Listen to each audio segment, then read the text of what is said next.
Hi guys, எல்லாருக்கும் வணக்கம். So இந்த வீடியோவில் நம்ம என்ன பார்க்க போகிறோம் அப்படின்னு பார்த்தீங்கன்னா, ரெண்டு அப்டேட் ஆக்சுவலாக பார்க்க போகிறோம். TNPSC latest update. ஸோ ரெண்டு அப்டேட் என்னென்ன அப்படின்னு பார்த்தீங்கன்னா, upcoming exams apply date extended. So வரக்கூடிய தேர்வுகள் ஆல்ரெடி எல்லாருக்குமே தெரியும் அப்கமிங் என்னென்ன எக்ஸாம்ஸ் வருதுன்ட்டு.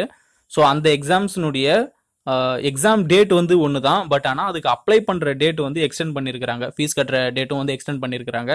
ஸோ அதை பற்றியும் அண்ட் அதுக்கப்புறம் குரூப் 4 கவுன்சிலிங் பற்றின விஷயத்தையும் ஒரு அப்டேட் கொடுத்துருக்காங்க டிஎன்பிஎஸ்சி தரப்புல இருந்து. ஸோ அதை பற்றி தான் பார்க்க போகிறோம். இன்னைக்கு டேட் வந்து 30/11/2018.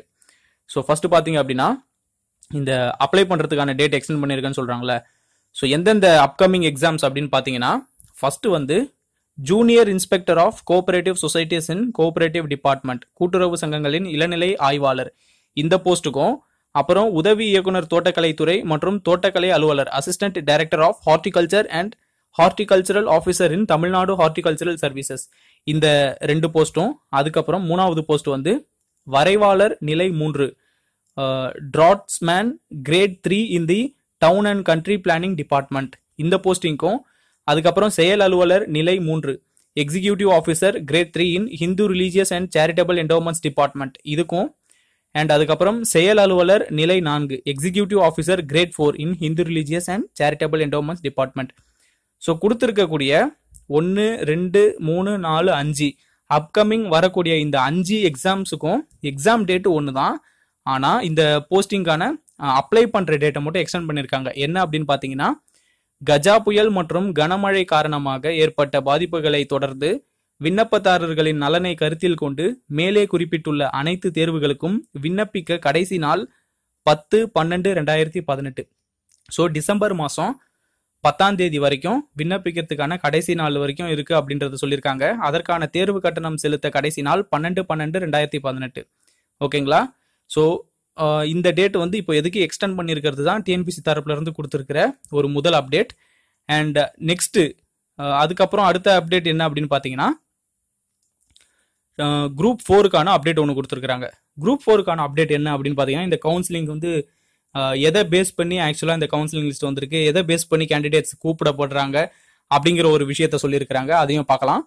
சான்றிதழ் சரிபார்ப்பு மற்றும் கலந்தாய்விற்கு அழைக்கப்பட்டவர்களின் சான்றிதழ் சரிபார்ப்பு, கலந்தாய்விற்கான தேதி, நேரம் மற்றும் விவரங்கள் அடங்கிய அழைப்பு கடிதத்தினை தேர்வாணைய வெப்சைட்லேயே வந்து பதிவிறக்கம் செய்து கொள்ளலாம், டவுன்லோட் நீங்கள் பண்ணிக்கலாம் அப்படிங்கிறத மென்ஷன் பண்ணிட்டாங்க.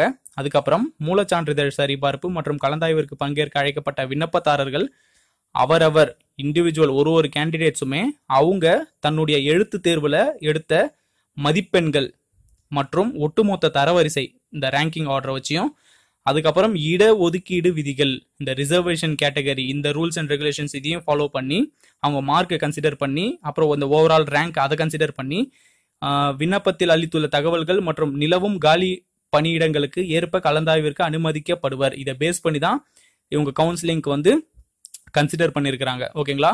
எனவே மெயின் இதையும் சொல்லிடுறாங்க பாருங்க. அழைக்கப்படும் அனைவருக்கும் பணி நியமனம் வழங்கப்படும் என்பதற்கான உத்தரவாதம் வழங்க இயலாது எனவும் தெரிவிக்கப்படுகிறது. கவுன்சிலிங்க்கு இத்தனை பேர் 20,000 பேர் 20,000 பிளஸ் இத்தனை பேர் கவுன்சிலிங்க்கு கூப்பிடுறாங்கன்னா, கூப்பிடுற எல்லாருக்குமே வந்து போஸ்டிங் கொடுத்துருவாங்க அப்படிங்கிற அர்த்தம் கிடையாது. நீங்க வரும்பொழுது உங்களுடைய டேட் அண்ட் நீங்க வர அந்த டேட்ல வந்து உங்க கம்யூனிட்டியில பர்டிகுலர் வேகன்சிஸ் இருந்ததுன்னா மட்டும்தான் உங்களுக்கு கிடைக்குமே தவிர கவுன்சிலிங்க்கு வர கேண்டிடேட்ஸ் எல்லாருக்குமே வந்து வேலை கிடைச்சிடாது. அதை வந்து மறுபடியும் சொல்லிடுறாங்க.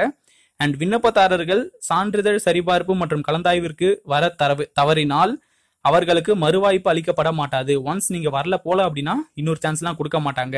அண்ட் சில பேர் கேட்டிருக்கிற இன்னொரு டவுட் என்னன்னா, சார் எனக்கு டேட் லாஸ்ட்ல போட்டிருக்காங்க, கன்ஃபார்மா எனக்கு கிடைக்காது, முன்னாடி 10 நாள் 20 நாள் வரவங்களுக்கே எல்லாரும் எடுத்துருவாங்க அப்படின்னு நினைக்கிறாங்க.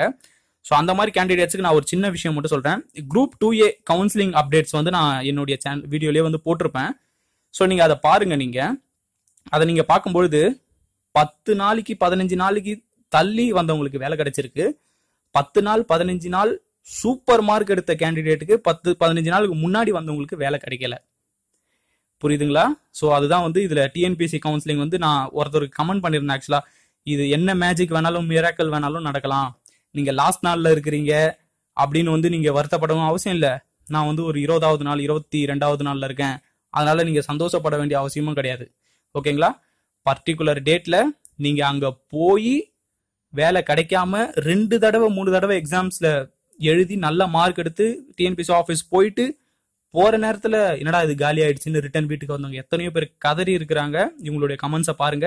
ஸோ நீங்களா ஒன்று கற்பனை பண்ணிக்காதீங்க, ஓகேங்களா? ஸோ இந்த கவுன்சிலிங்க்கு வந்து இந்த அப்டேட்ஸ் குரூப் டிஏக்கு கொடுத்த மாதிரி ரெகுலராக ஒரு அப்டேட்ஸ் அப்படியே ஒரு சின்ன அனலைசிஸ் மாதிரி பண்ண போறோம். நிறைய பேர் வந்து ரெக்வஸ்ட் கொடுத்துருக்காங்க. ஸோ வந்து நீங்களா ஒன்று நினச்சிக்காதீங்க. நடக்கிறது எதுவோ அது நன்மையாகவே நடக்கட்டும் அப்படிங்கிறத மட்டும் கருதுங்க. ஸோ இதுதான். Thank you so much.